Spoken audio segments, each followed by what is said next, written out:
Thank the Minister. The question is that this bill be now read a second time, and I call the honourable member for Ballarat.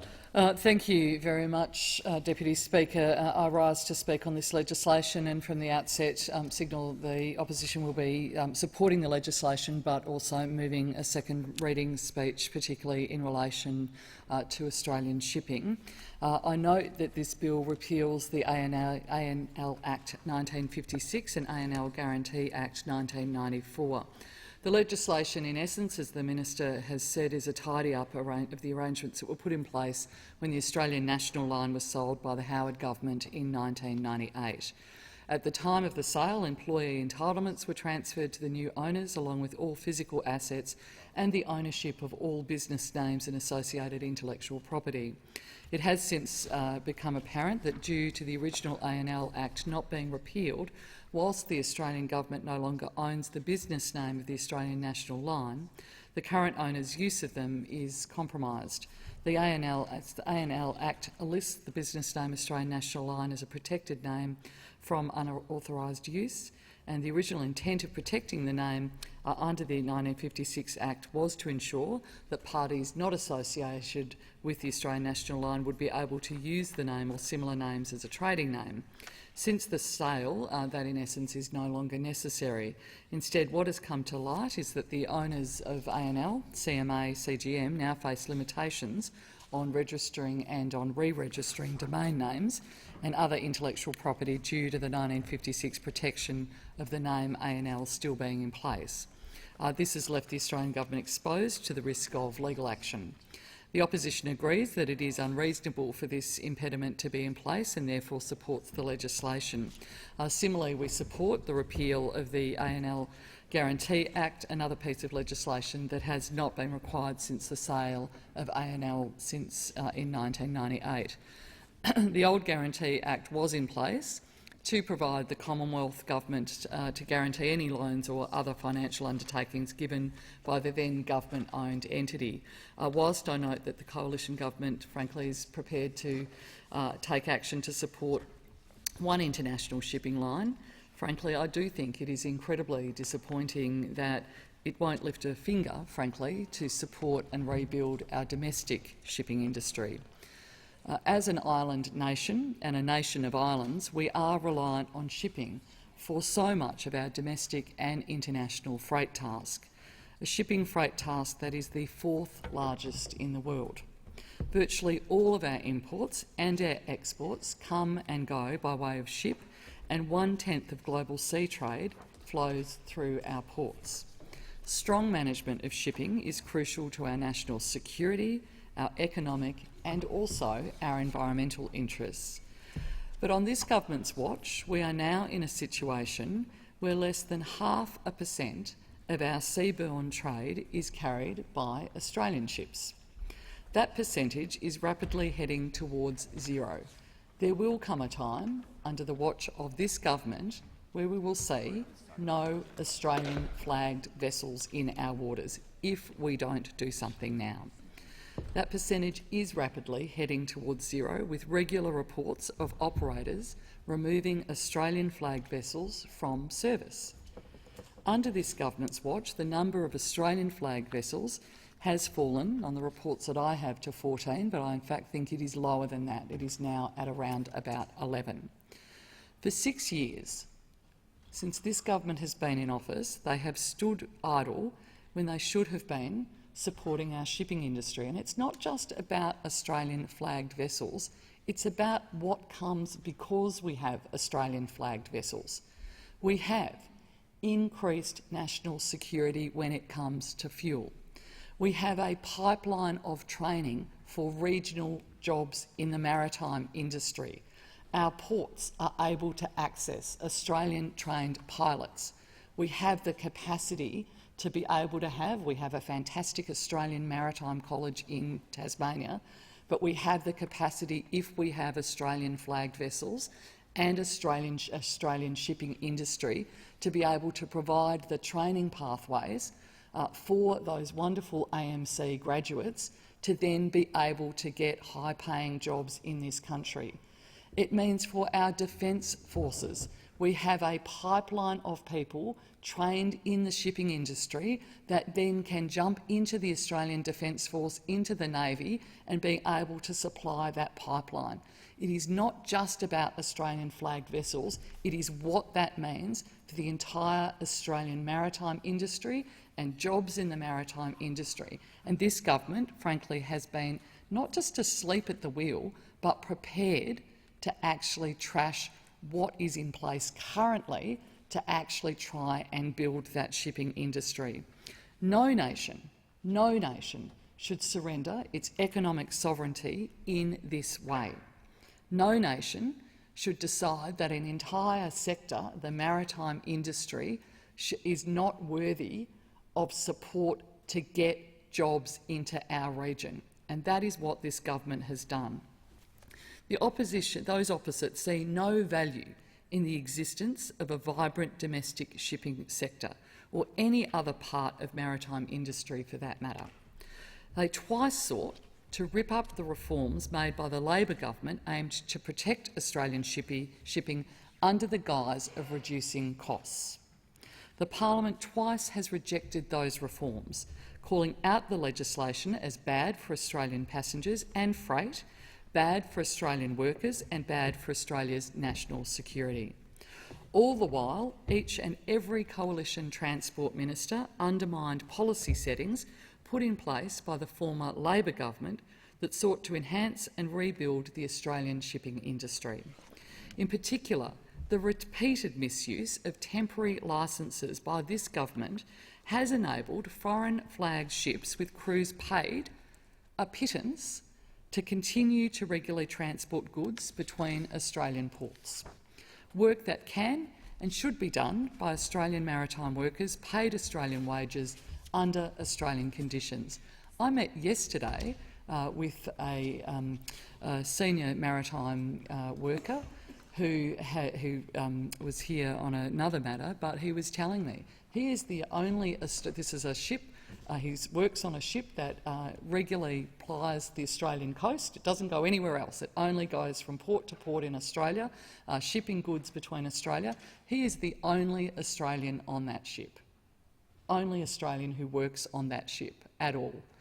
When you've got people coming through the Australian Maritime College, desperate to find berths on ships to be able to get the masters, to get to the level of being able to become pilots in our ports, and the fact that you've got a ship regularly trading right the way around the coast of Australia, in fact that is all it does, and there is one Australian citizen on that ship working on it, being paid Australian wages, there is something very, very wrong.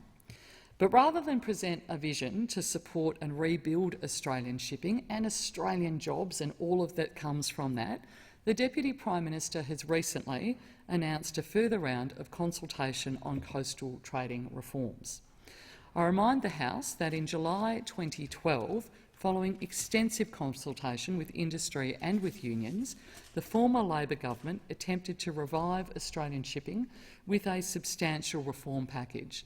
And that package included an international shipping register, a first national ports strategy in this country, a single national regulator to administer a national set of laws, a zero corporate tax rate, more generous accelerated depreciation arrangements, rollover relief for selected capital assets, new tax incentives to employ Australian seafarers, and an exemption from the royalty withholding tax for bareboat leased vessels. The reforms needed time to bed down, but they would have supported a substantial revival of the Australian maritime industry. However, as soon as this government, that is now in its third term, came to office in 2013, they began a concerted effort to undermine every single one of those reforms. Through two failed rounds of legislation and the ongoing high use of temporary licences, the Abbott, Turnbull, Morrison governments have done all it can to weaken the Australian shipping and maritime industries. Now, 6 years, almost 7 years into the term of this government, it has quietly contacted the maritime industry stakeholders to begin looking for support to reform coastal shipping. And I say reform because so far what this government has done when it comes to its so-called reforms of coastal shipping have been to do everything it possibly can to undermine the capacity of Australian jobs in this industry. That is what they have done. I've seen a copy of the government's correspondence to industry signed by the Deputy Prime Minister. It includes a letter and a 2-page note titled "Why do we need coastal trading reform?" Well, I know why we need coastal trading reform. It's because we want to get more Australians into work in Australia's maritime and shipping industry. I'm not convinced that, on the basis of what the government has put forward to industry, that that is in fact what they're intending to do. Read together, the letter and the 2-page explainer set an incredibly narrow frame for such a crucial debate. The government has ruled out big reforms while leaving the door open to undermine protections for Australian flagged vessels. While it notionally rules up opening up the coast, it leaves open achieving this by stealth through further exploitation of temporary licences. While it claims protections for Australian vessels are critical, it flags new approaches are certainly possible. Further, it explicitly rules out even a conversation on proposals put forward to save Australian shipping, like a strategic maritime fleet, mandating use of Australian vessels, large tax concessions or subsidies. I asked the Deputy Prime Minister why the government has ruled all of these things out if the purpose of the consultation is to actually improve coastal shipping. And I would add the purpose of any consultation should be to grow and expand jobs in the maritime industry, particularly those in our region. Crucially, the fact sheet notes that the 2018 Seafaring Skills Census, recently conducted, forecasts a skills shortage by 2023, then goes on to comment how, and I quote, Australian mariners are unable to complete their sea time locally. What on earth is the government doing when you've got people going through the Australian Maritime College in Tasmania, then completely unable to find a berth on a ship to get the sea time that they need to be able to then progress through their training pathway? We've got Australian seafarers who want to work in Australia, who want to earn their dues through the maritime industry, and it takes a long time to train someone up to be a pilot at our ports, and rightly so, because it's a very dangerous and very important set of skills to have. What on earth has the government been doing when we've got all these people who are very keen to participate in this industry and very keen to learn and develop, where they can't actually do that in their own country? We've got a new generation dreaming of going to sea, but they cannot get the training. And even if they did get the training, the jobs are simply not there for them when they are finished.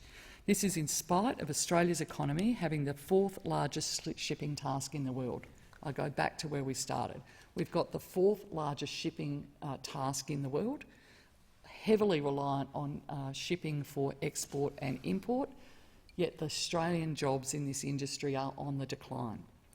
What has the government been doing to ensure that Australian mariners and Australians who want to go to sea get the training they need to advance their career or to get a start in this industry? This in turn means no career pathway for Australian master mariners, marine pilots or our harbour masters. How is it in Australia's best interest to be recruiting these critical maritime workers from overseas, or having to attract them out of our Defence Force, out of our critical Navy that has a substantial workforce shortage as well? How is that in Australia's national interest? I urge the Deputy Prime Minister to also answer this simple question: what is the government's actual policy when it comes to Australia's shipping? The industry does not have time for more reviews.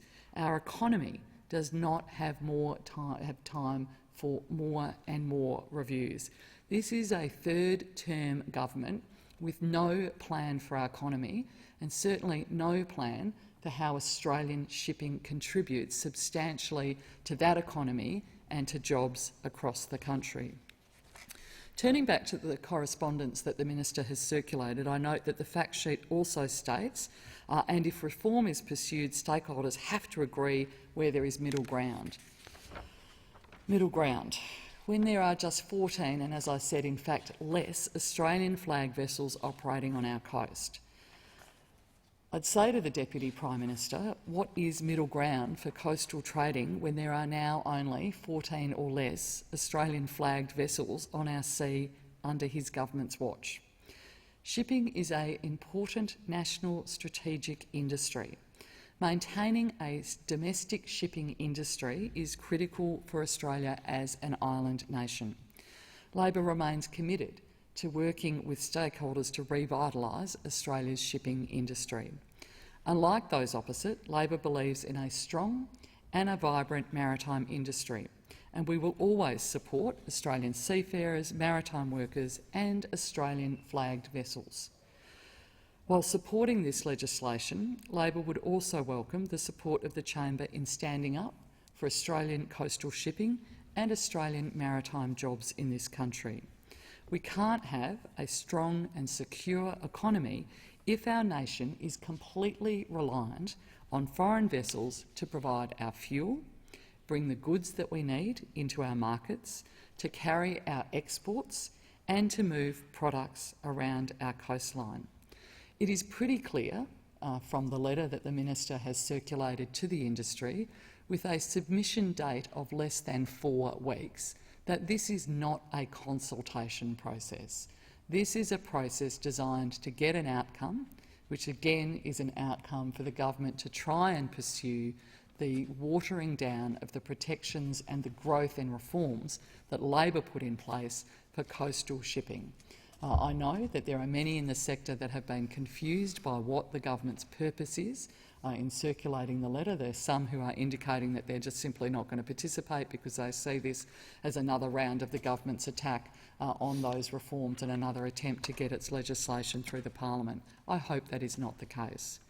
So that being said, whilst we're supporting this legislation, I do want to move a second reading amendment that states that while not declining to give the bill a second reading, the House notes this government's appalling record of undermining the Australian shipping industry and reaffirms the Australia's economic, environmental and national security interests are best served by a viable and competitive shipping industry.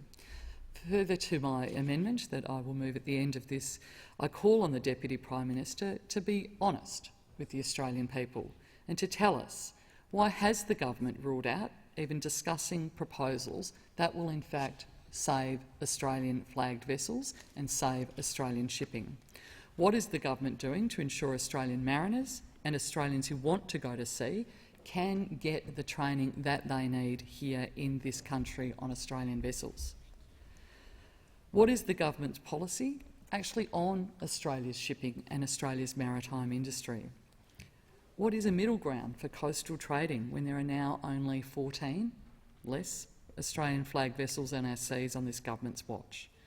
Labor does have a proud history of supporting the vital role of Australia's maritime industries that they play in securing our economic, environmental and national security needs.